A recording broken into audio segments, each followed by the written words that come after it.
Para suster, saudara-saudari yang terkasih dalam Kristus,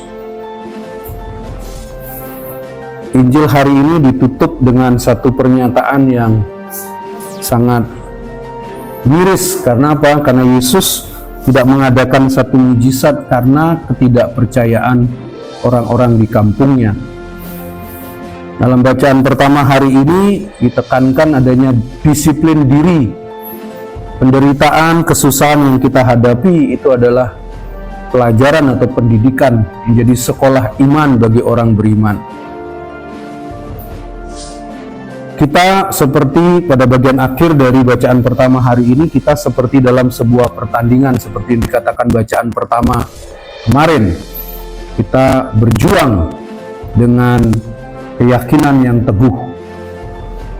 Bila pada hari ini kita mengenang 155 tahun yang lalu kedatangan para suster di Semarang, lalu menuju Gedangan. Di Gedangan sudah ada panti asuhan ya sebelumnya yang dikelola oleh pihak pemerintah Belanda, lalu diserahkan kepada para suster untuk mengelola. Jadi karya pertama, karya asli para suster OSF di Indonesia itu kerja sosial, karya sosial panti asuhan.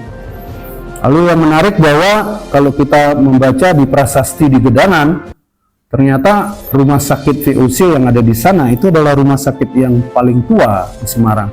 Jadi orang mengira itu rumah sakit tentara, itu rumah sakit Wirabakti, itu rumah sakit yang paling tua yang dulu namanya rumah sakit Juliana. Itu ternyata kalau kita baca prasasti itu di Gedangan itu menjadi rumah sakit VOC, itu rumah sakit tertua di kota Semarang. Lalu panti Siwi didirikan, kemudian ditutup karena sudah pindah ke karyanya, kemudian berkembang menjadi rumah sakit Elizabeth. Tapi bahwa karya Tuhan sejak awal, jadi kedatangan Romo dari Indonesia untuk meminta ke suster OSF di Witisen bantuan tenaga untuk membantu di Semarang, itu pada akhirnya ditanggapi dan mereka berangkat 10 orang.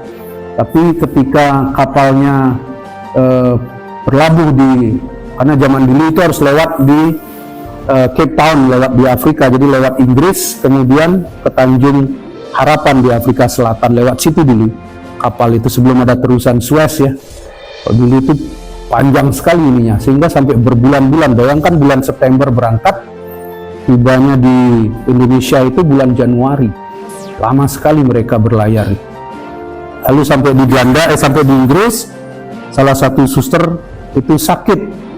Lalu dikirimkanlah suster penggantinya, suster Gunda, itu datang untuk mengganti. Tapi ternyata suster yang sakit itu bisa pulih, sehingga 11 orang berangkatlah ke Indonesia, ke Batavia. Jadi semacam kesebelasan gitu. Lalu tiba di Jakarta, mereka menginap di di Biara Ursulum di Jalan Pos, sampai kemudian mereka berangkat ke Semarang dulu. Semua lalu lintas atau transportasi dengan kapal tiba di Tanjung Mas di Semarang. Jadi kita mensyukuri, luar biasa ya, heroik sekali ceritanya. Ketika bukan hanya suster siapa itu sakit, tapi juga kapal dihantam gelombang seperti cerita Yesus dalam Injil. Menarik sekali bahwa itu suster memberikan patung Santo Yusuf kepada awak kapal, dikasih hadiah patung Santo Yosef, hingga Santo Yosef itu merupakan santo yang begitu penting dalam secara khusus untuk provinsi Indonesia, karena mereka kemudian berdoa bersama-sama dan laut menjadi tenang, persis seperti kisah Yesus. Lalu kemudian mereka menyanyikan Te Deum. Itu luar biasa. Kemarin waktu tabisan uskup di Surabaya menyanyikan Te Deum berulang-ulang selama uskup memberkati, itu menyanyikan Te Deum dalam bahasa Indonesia dan dalam bahasa Latin. Saya itu menarik sekali karena banyak sekali para misionaris itu pegangnya itu Te Deum. Joseph Reina de Metz tiba di Makau, dia menyanyikan Te Deum.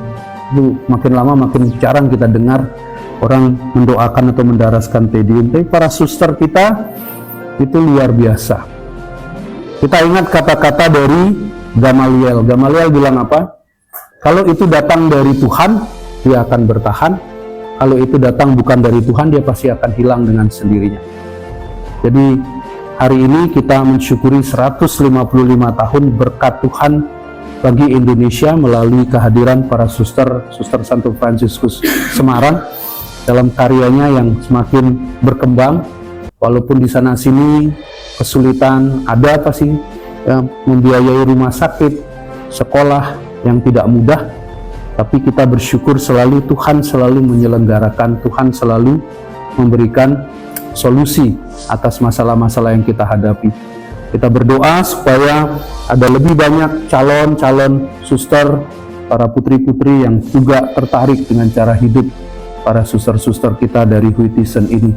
Kita mensyukuri berkat Tuhan melalui Ibu Magdalena, melalui para perintis suster-suster OSF, dan juga melalui kehadiran para suster-suster yang sekarang berkarya di medan-medan perutusan, baik di dalam negeri maupun di luar negeri. Bersama dengan Santa Agatha yang kita rayakan, semoga kesaksian para suster ini sungguh-sungguh menjadi kesaksian akan Kristus di tengah dunia. Tuhan memberkati kita.